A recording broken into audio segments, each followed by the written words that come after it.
شروع اللہ کا نام لے کر جو بڑا مہربان نہایت رحم والا ہے۔ طاسین، یہ قرآن یعنی کتاب روشن کی آیتیں ہیں، مومنوں کے لیے ہدایت اور بشارت ہے، وہ جو نماز پڑھتے اور زکوٰۃ دیتے ہیں اور وہ آخرت کا بھی یقین رکھتے ہیں۔ جو لوگ آخرت پر ایمان نہیں رکھتے ہم نے ان کے اعمال ان کے لیے آراستہ کر دیے ہیں تو وہ بھٹکتے پھر رہے ہیں۔ یہی لوگ ہیں جن کے لیے برا عذاب ہے اور وہ آخرت میں بھی بہت نقصان اٹھانے والے ہیں۔ اور تم کو یہ قرآن اس حکیم و علیم کی طرف سے عطا کیا جاتا ہے۔ جب موسیٰ نے اپنے گھر والوں سے کہا کہ میں نے آگ دیکھی ہے، میں وہاں سے رستے کا پتہ لاتا ہوں یا کوئی شعلہ یعنی ایک انگارہ تمہارے پاس لاتا ہوں تاکہ تم آگ تاپو۔ جب موسیٰ اس کے پاس آئے تو ندا آئی کہ وہ جو آگ میں تجلی دکھاتا ہے بابرکت ہے اور وہ جو آگ کے ارد گرد ہے، اور اللہ جو تمام عالم کا پروردگار ہے پاک ہے۔ اے موسیٰ، میں اللہ ہوں، عزت والا، حکمت والا، اور اپنی لاٹھی ڈال دو۔ سو جب اسے دیکھا تو اس طرح حرکت کر رہی تھی گویا سانپ ہے، تو پیٹ پھیر کر بھاگے اور پیچھے مڑ کر نہ دیکھا۔ فرمایا، اے موسیٰ ڈرو مت، میرے پاس پیغمبر ڈرا نہیں کرتے۔ ہاں، جس نے ظلم کیا پھر برائی کے بعد اسے نیکی سے بدل دیا تو میں بخشنے والا مہربان ہوں۔ اور اپنا ہاتھ اپنے گریبان میں ڈالو، بے عیب سفید و روشن نکلے گا۔ ان 2 معجزوں کے ساتھ جو 9 معجزوں میں داخل ہیں فرعون اور اس کی قوم کے پاس جاؤ کہ وہ بدکردار لوگ ہیں۔ پھر جب ان کے پاس ہماری روشن نشانیاں پہنچیں تو کہنے لگے یہ کھلا جادو ہے، اور بے انصافی اور غرور سے ان کو ماننے سے انکار کیا، جبکہ ان کے دل ان کو مان چکے تھے۔ سو دیکھ لو کہ فساد کرنے والوں کا انجام کیسا ہوا۔ اور ہم نے داؤد اور سلیمان کو علم بخشا، اور انہوں نے کہا کہ اللہ کا شکر ہے جس نے ہمیں اپنے بہت سے مومن بندوں پر فضیلت دی۔ اور سلیمان داؤد کے قائم مقام ہوئے اور کہنے لگے کہ لوگوں، ہمیں اللہ کی طرف سے پرندوں کی بولی سکھائی گئی ہے اور ہر چیز عنایت فرمائی گئی ہے، بے شک یہ اس کا خاص فضل ہے۔ اور سلیمان کے لیے جنوں اور انسانوں اور پرندوں کے لشکر جمع کیے گئے اور پھر ان کی جماعتیں بنائی گئیں، یہاں تک کہ جب چیونٹیوں کے میدان میں پہنچے تو ایک چیونٹی نے کہا کہ چیونٹیوں، اپنے اپنے بلوں میں داخل ہو جاؤ، ایسا نہ ہو کہ سلیمان اور اس کے لشکر تم کو کچل ڈالیں اور ان کو خبر بھی نہ ہو۔ تو وہ اس کی بات سے ہنس پڑے اور کہنے لگے کہ اے پروردگار، مجھے توفیق عنایت کر کہ جو احسان تو نے مجھ پر اور میرے ماں باپ پر کیے ہیں ان کا شکر کروں اور ایسے نیک کام کروں کہ تو ان سے خوش ہو جائے، اور مجھے اپنی رحمت سے اپنے نیک بندوں میں داخل فرما۔ اور جب انہوں نے پرندوں کا جائزہ لیا تو کہنے لگے کیا سبب ہے مجھے ہدہد نظر نہیں آتا؟ کیا کہیں غائب ہو گیا ہے؟ میں اسے سخت سزا دوں گا یا ذبح کر ڈالوں گا یا میرے سامنے اپنی بے قصوری کی واضح دلیل پیش کرے۔ ابھی تھوڑی دیر ہوئی تھی کہ ہدہد آ موجود ہوا اور کہنے لگا کہ مجھے ایک ایسی چیز معلوم ہوئی ہے جس کی آپ کو خبر نہیں، اور میں آپ کے پاس ملک سبا سے ایک یقینی خبر لے کر آیا ہوں۔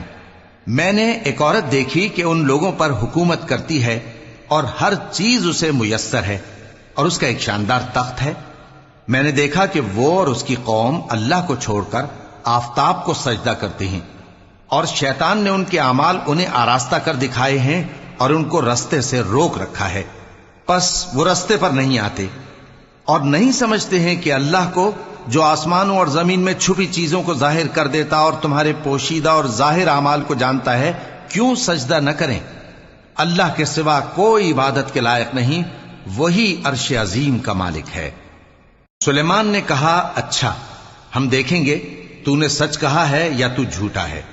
یہ میرا خط لے جا اور اسے ان کی طرف ڈال دے، پھر ان کے پاس سے ہٹ جانا اور دیکھنا کہ وہ کیا جواب دیتی ہیں۔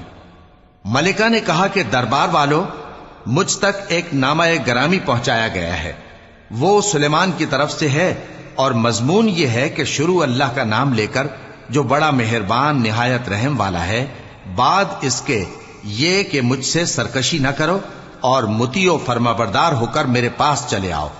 خط سنا کر کہنے لگی کہ اے اہل دربار، میرے اس معاملے میں مجھے مشورہ دو، جب تک کہ تم حاضر نہ ہو اور صلاح نہ دو میں کسی کام کا فیصلہ نہیں کیا کرتی۔ وہ بولے کہ ہم بڑے زوراور اور سخت جنگجو ہیں، اور حکم آپ کے اختیار میں ہے، تو جو حکم دیجیے گا اس کے انجام پر نظر کر لیجئے گا۔ اس نے کہا کہ بادشاہ جب کسی شہر میں داخل ہوتے ہیں تو اس کو تباہ کر دیتے ہیں اور وہاں کے عزت والوں کو ذلیل کر دیا کرتے ہیں، اور اسی طرح یہ بھی کریں گے۔ اور میں ان کی طرف کچھ تحفہ بھیجتی ہوں اور دیکھتی ہوں کہ قاصد کیا جواب لاتے ہیں۔ پس جب قاصد سلیمان کے پاس پہنچا تو سلیمان نے کہا، کیا تم مجھے مال سے مدد دینا چاہتے ہو؟ سو جو کچھ اللہ نے مجھے عطا فرمایا ہے وہ اس سے کہیں بہتر ہے جو تمہیں دیا ہے۔ حقیقت یہ ہے کہ اپنے تحفے سے تم ہی خوش ہوتے ہوگے۔ ان کے پاس واپس جاؤ، اب ہم ان پر ایسے لشکر لے کر حملہ کریں گے جن کے مقابلے کی ان میں طاقت نہ ہوگی، اور ان کو وہاں سے بے عزت کر کے نکال دیں گے اور وہ ذلیل ہوں گے۔ سلیمان نے کہا کہ اے دربار والو، کوئی تم میں ایسا ہے کہ قبل اس کے کہ وہ لوگ فرما بردار ہو کر ہمارے پاس آئیں ملکہ کا تخت میرے پاس لے آئے؟ جنات میں سے ایک قوی ہیکل جن نے کہا کہ قبل اس کے کہ آپ اپنی جگہ سے اٹھیں میں اس کو آپ کے پاس لا حاضر کرتا ہوں، اور مجھے اس پر قدرت بھی حاصل ہے اور امانت دار بھی ہوں۔ ایک شخص جس کو کتاب الہی کا علم تھا کہنے لگا کہ میں آپ کی آنکھ کے جھپکنے سے پہلے پہلے اسے آپ کے پاس حاضر کیے دیتا ہوں۔ جب سلیمان نے تخت کو اپنے پاس رکھا ہوا دیکھا تو کہا کہ یہ میرے پروردگار کا فضل ہے تاکہ مجھے آزمائے کہ میں شکر کرتا ہوں یا کفران نعمت کرتا ہوں، اور جو شکر کرتا ہے تو اپنے ہی فائدے کے لیے شکر کرتا ہے، اور جو ناشکری کرتا ہے تو میرا پروردگار بے نیاز ہے، کرم کرنے والا ہے۔ سلیمان نے کہا کہ ملکہ کے امتحان عقل کے لیے اس کے تخت کی صورت بدل دو، دیکھیں کہ وہ سوج رکھتی ہے یا ان لوگوں میں سے ہے جو سوج نہیں رکھتے۔ پھر جب وہ آ پہنچی تو پوچھا گیا کہ کیا آپ کا تخت بھی اسی طرح کا ہے؟ اس نے کہا کہ یہ تو گویا ہو بہو وہی ہے، اور ہم کو اس سے پہلے ہی سلیمان کی عظمت و شان کا علم ہو گیا تھا، اور ہم فرما بردار ہیں۔ اور وہ جو اللہ کے سوا دوسروں کی پرستش کرتی تھی، سلیمان نے اس کو اس سے منع کیا کہ وہ کافروں میں سے تھی۔ اس کے بعد اس سے کہا گیا کہ محل میں چلیے۔ جب اس نے اس کے فرش کو دیکھا تو اسے پانی کا حوض سمجھا اور کپڑا اٹھا کر اپنی پنڈلیاں کھول دی۔ سلیمان نے کہا، یہ ایسا محل ہے جس کے نیچے بھی شیشے جڑے ہوئے ہیں۔ وہ بول اٹھی کہ پروردگار، میں اپنے آپ پر ظلم کرتی رہی تھی، اور اب میں سلیمان کے ساتھ اللہ رب العالمین پر ایمان لاتی ہوں۔ اور ہم نے سمود کی طرف ان کے بھائی صالح کو بھیجا کہ اللہ کی عبادت کرو، تو وہ دو فریق ہو کر آپس میں جھگڑنے لگے۔ صالح نے کہا کہ اے قوم، تم بھلائی سے پہلے برائی کے لیے کیوں جلدی کرتے ہو، اور اللہ سے بخشش کیوں نہیں مانگتے تاکہ تم پر رحم کیا جائے؟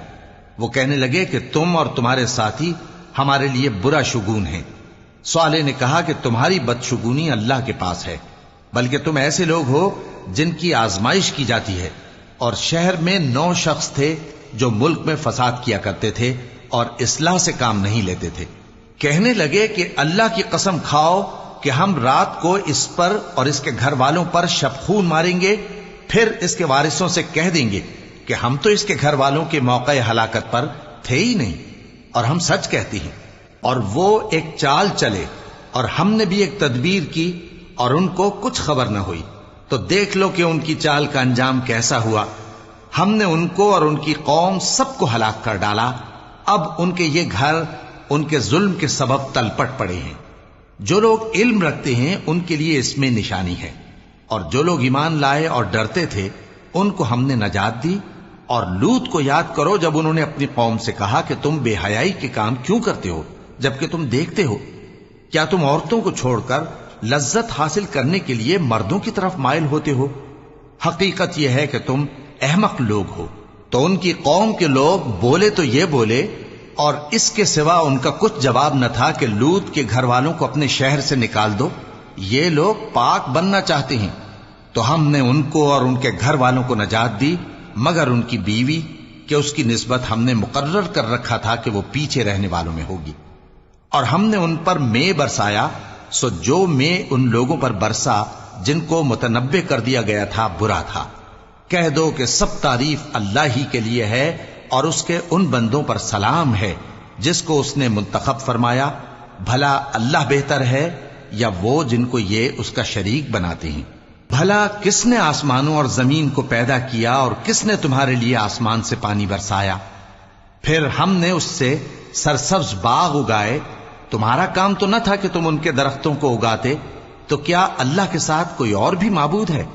ہرگز نہیں، بلکہ یہ لوگ رستے سے الگ ہو رہے ہیں۔ بھلا کس نے زمین کو قرارگاہ بنایا اور اس کے بیچ نہریں بنائیں اور اس کے لیے پہاڑ بنائے، اور کس نے دو دریاؤں کے بیچ اوٹ بنائی؟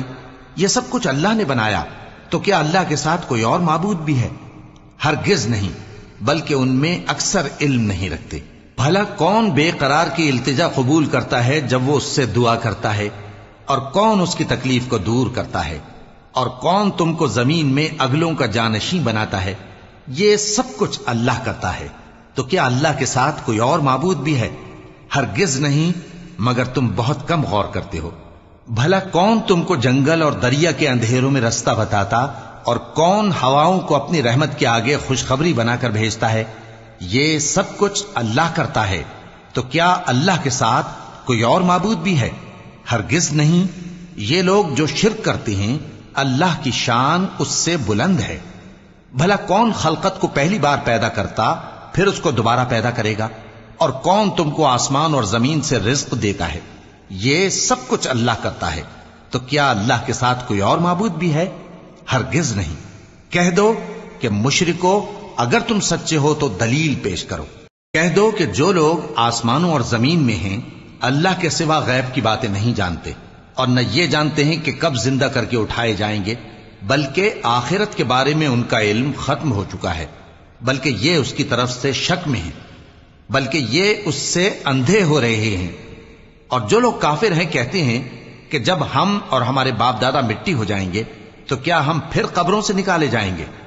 یہ وعدہ ہم سے اور ہمارے باپ دادا سے پہلے سے ہوتا چلا آیا ہے، کہاں کا اٹھنا اور کیسی قیامت؟ یہ تو صرف پہلے لوگوں کی کہانیاں ہیں۔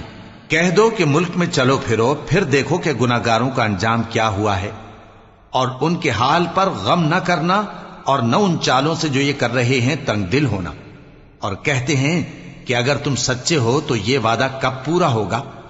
کہہ دو کہ جس عذاب کے لیے تم جلدی کر رہے ہو، شاید اس میں سے کچھ تمہارے نزدیک آ پہنچا ہو، اور تمہارا پروردگار تو لوگوں پر فضل کرنے والا ہے، لیکن ان میں سے اکثر شکر نہیں کرتے۔ اور جو باتیں ان کے سینوں میں پوشیدہ ہوتی ہیں اور جو کام وہ ظاہر کرتے ہیں، تمہارا پروردگار ان سب کو جانتا ہے۔ اور آسمانوں اور زمین میں کوئی پوشیدہ چیز نہیں ہے مگر یہ کہ وہ ایک کتاب روشن میں لکھی ہوئی ہے۔ بے شک یہ قرآن بنی اسرائیل کے سامنے اکثر باتیں جن میں وہ اختلاف کرتے ہیں بیان کر دیتا ہے، اور بے شک یہ مومنوں کے لیے ہدایت اور رحمت ہے۔ تمہارا پروردگار قیامت کے روز ان میں اپنے حکم سے فیصلہ کر دے گا، اور وہ غالب ہے، علم والا ہے۔ تو اللہ پر بھروسہ رکھو، تم تو صاف حق پر ہو۔ کچھ شک نہیں کہ تم مردوں کو بات نہیں سنا سکتے، اور نہ بہروں کو جبکہ وہ پیٹ پھیر لیں آواز سنا سکتے ہو، اور نہ اندھوں کو گمراہی سے نکال کر رستہ دکھا سکتے ہو۔ تم تو انہی کو سنا سکتے ہو جو ہماری آیتوں پر ایمان لاتے ہیں، پھر وہ فرما بردار ہو جاتے ہیں۔ اور جب ان کے بارے میں عذاب کا وعدہ پورا ہوگا تو ہم ان کے لیے زمین میں سے ایک جانور نکالیں گے جو ان سے باتیں کرے گا۔ یہ ہم اس لیے کریں گے کہ لوگ ہماری آیتوں پر ایمان نہیں لاتے تھے۔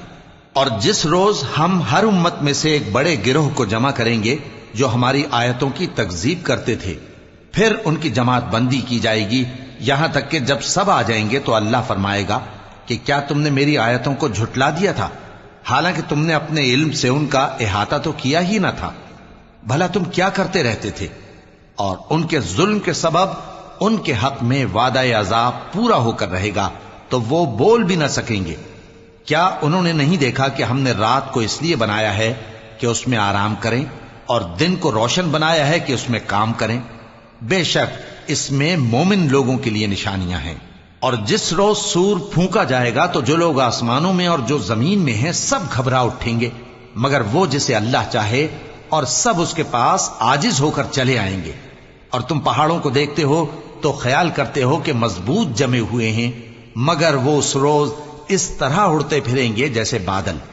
یہ اللہ کی کاریگری ہے جس نے ہر چیز کو مضبوط بنایا، بے شک وہ تمہارے سب افعال سے باخبر ہے۔ جو شخص نیکی لے کر آئے گا تو اس کے لیے اس سے بہتر بدلہ تیار ہے، اور ایسے لوگ اس روز گھبراہٹ سے بے خوف ہوں گے، اور جو برائی لے کر آئے گا تو ایسے لوگ اوندھے منہ دوزخ میں ڈال دیے جائیں گے۔ تم کو تو انہی اعمال کا بدلہ ملے گا جو تم کرتے رہے ہو۔ کہہ دو مجھ کو یہی ارشاد ہوا ہے کہ اس شہر مکہ کے مالک کی عبادت کروں جس نے اس کو محترم بنایا ہے، اور ہر چیز اسی کی ہے، اور مجھے یہ بھی حکم ہوا ہے کہ میں فرما بردار رہوں، اور یہ بھی کہ قرآن پڑھا کروں۔ اب جو شخص راہ راست اختیار کرتا ہے تو اپنے ہی فائدے کے لیے اختیار کرتا ہے، اور جو گمراہ رہتا ہے تو کہہ دو کہ میں تو صرف خبردار کرنے والا ہوں۔ اور کہو کہ اللہ کا شکر ہے وہ تم کو عنقریب اپنی نشانیاں دکھائے گا تو تم ان کو پہچان لو گے، اور جو کام تم کرتے ہو تمہارا پروردگار ان سے بے خبر نہیں ہے۔